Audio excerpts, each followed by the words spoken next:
Assalamualaikum warahmatullahi wabarakatuh. Halo sahabat inovasi semua di rumah. Hari ini kita bertemu lagi di podcast One Day One Innovation. Tiada hari tanpa inovasi. Hari ini kita sudah kedatangan salah satu inovator kita, yaitu Mas Freddy Kurniawijaya. Selamat datang Mas Freddy. Hari ini tema yang akan kita bahas adalah inovasi cuci tangan otomatis. Ya, benar. Sebelum kita membahas lebih lanjut tentang inovasi ini, kita saksikan dulu video yang berikut ini.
Bagus sekali ya Mas Freddy, videonya dan inovasi yang diciptakan ini. Bisa diceritakan latar belakang apa nih sehingga tercipta ide untuk membuat cuci tangan otomatis ini? Ya baik, terima kasih. Assalamualaikum warahmatullahi wabarakatuh. Ya, waalaikumsalam. Selamat pagi. Awalnya sih kita pada saat musim pandemi. Saat itu udah heboh tentang kesehatan, cuci tangan, takut nyentuh gitu ya? Takut menyentuh gitu. Jadi kita berpikir bahwa kalau misalnya cuci tangan di tempat umum dengan memutar keran, kita mikir, wah ini sepertinya masih ada yang disentuh gitu. Jadi kita nggak tahu apakah ada bakteri di situ. Kemudian akhirnya kita membuat satu ide sama teman-teman.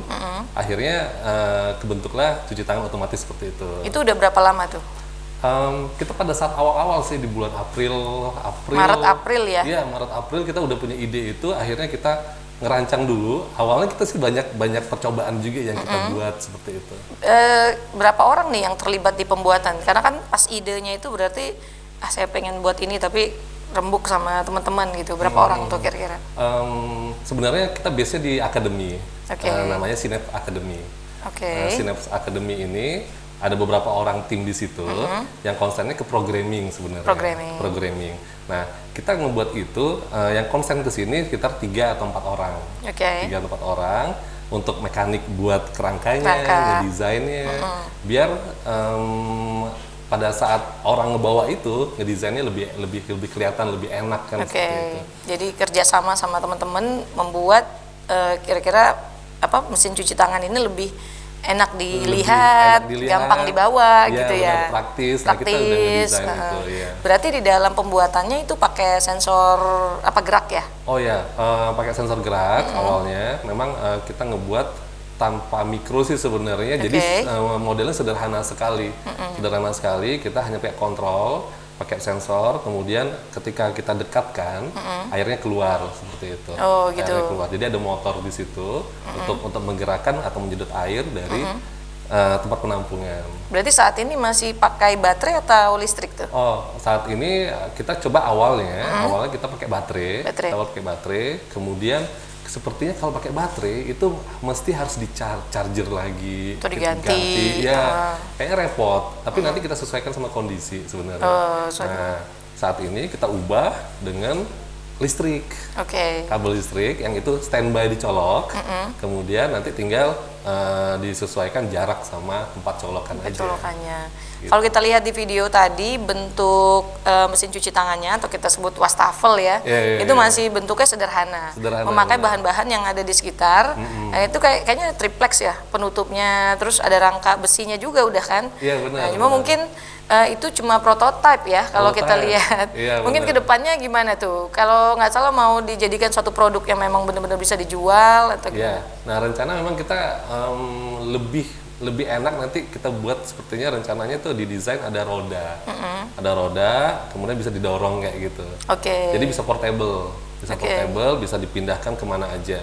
Dan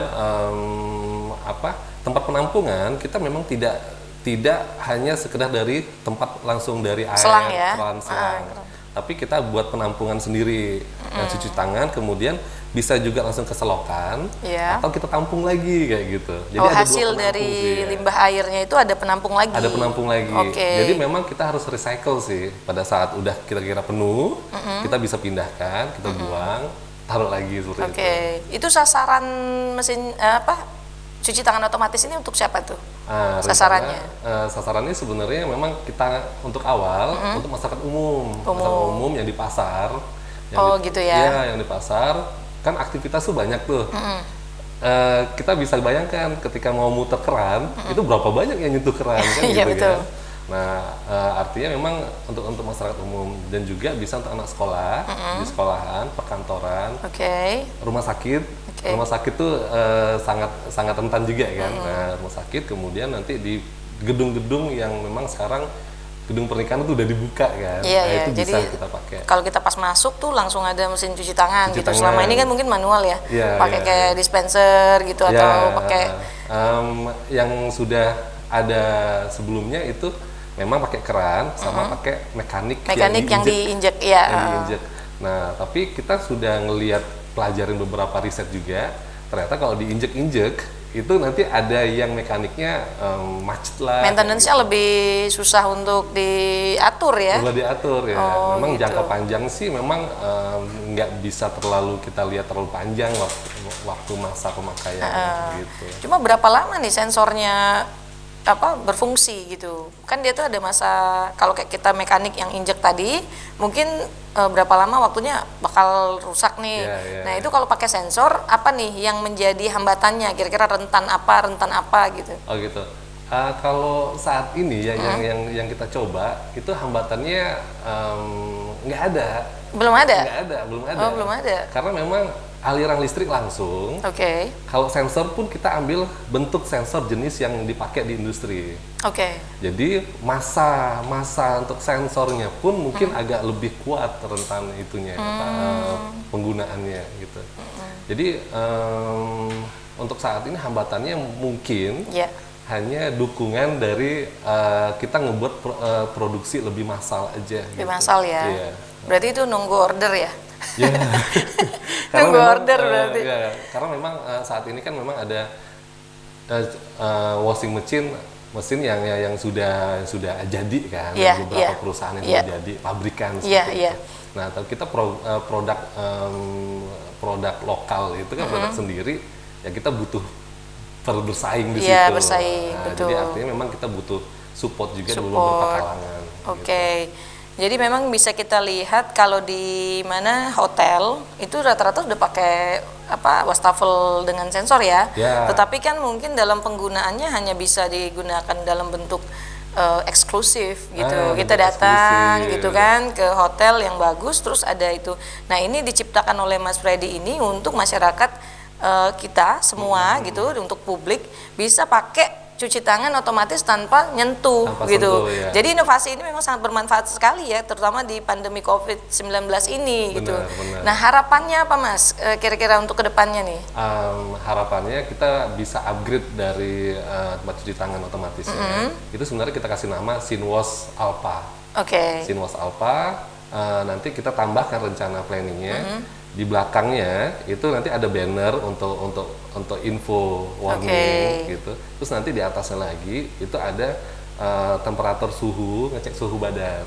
Gitu. Nah, jadi secara otomatis pada saat nyuci tangan itu langsung kelihatan suhunya. Jadi nggak 2 kali kerja ya? Jadi nggak dulu kerja. Kalau kita ke supermarket tuh kan cuci tangan dulu, terus baru Suhu gitu. Kalau ini otomatis cuci tangan langsung suhu gitu ya. Oh gitu. Jadi seperti itu. Itu berapa lama aliran air yang ngalir dari kita deketin tangan? Langsung sih. Langsung. Ya? Jadi milisecond malah dalam nggak hitungan detik ya, tetap langsung. Selagi keluar. Memang kita ada benda di depan dia langsung bergerak keluar. Langsung keluar airnya gitu. Bukan yang tiba-tiba berhenti terus kita harus ini nggak ada ya. Jadi kalau misalnya kita mau berhenti mau cuci sabun dulu. Nah sabun juga kita kemarin kita coba otomatis juga. Oh gitu. Jadi tanpa sentuh sama sekali. Oh gitu. Jadi pakai sensor juga tuh. Pakai sensor juga. Jadi langsung kemudian langsung dicuci. Nah udah kayak gitu. Oke. Pesan dan kesannya apa buat pemirsa di rumah? Pesan dan kesannya maksimalkan maksimalkan aktivitas di luar rumah, tapi dengan menjaga kesehatan. Tetep, salah satunya dengan cuci tangan tanpa sentuh keran. Iya. Baik, pemirsa di rumah, menarik sekali inovasi kita hari ini. Ini manfaatnya sangat besar sekali, dan harus kita akui bahwa Mas Freddy ini mampu melihat adanya masalah di sekitar. Dan pandemi COVID ini kita belum tahu nih selesainya kapan. Dan pembuatan inovasi ini, penciptaan inovasi ini sangat bermanfaat tidak hanya sekarang, tetapi untuk di tahun-tahun mendatang. Setelah nggak adanya pandemi COVID pun masih bisa digunakan karena masyarakat juga di pasar, di sekolah, di perkantoran ataupun di mana tempat pernikahan itu tetap bisa digunakan tanpa adanya menyentuh. Dan gitu. juga tambahan sedikit, kalau misalnya yang komersil yang memang dia bahan pabrikan itu lebih tinggi biayanya. Iya, jadi kita bisa menggunakan sesuatu inovasi yang eksklusif dengan harga terjangkau, gitu ya. Nah, jadi memang kadang-kadang memang kita lihat bahwa teknologi itu bisa kapan saja, bisa ada di mana saja, bisa kita manfaatkan. Tetapi apabila pemanfaatannya tidak maksimal, ya tidak juga bisa menjadikan suatu inovasi. Jadi hanya pada tingkat kreativitas. Mudah-mudahan pengembangan kedepannya, Mas Freddy, itu lebih meningkat ya. Kita harapkan yang sudah dipaparkan sama Mas Freddy tadi tentang adanya sensor suhu gitu, kemudian dengan tampilan yang lebih desainnya yang lebih bagus dan bisa dimanfaatkan, sudah bisa diproduksi massal. Terima kasih sahabat inovasi di rumah. Memang inovasi ini bisa kita ciptakan setiap hari tanpa memandang siapa kita, tanpa memandang latar belakang kita, dan kita harus tetap punya jurus 4S untuk bentuk mental inovator, yaitu setiap orang adalah inovator. Setiap masalah bisa menjadi peluang inovasi, setiap solusi harus sinergi, dan setiap inovasi harus konkret hasilnya. Terima kasih Mas Freddy atas kedatangannya hari ini, mudah-mudahan lancar. Amin. Dan tetap sehat, jaga jarak, pakai masker. Terima kasih. Ketemu lagi dengan kita di podcast One Day One Innovation selanjutnya. Terima kasih. Wassalamualaikum warahmatullahi wabarakatuh. Waalaikumsalam.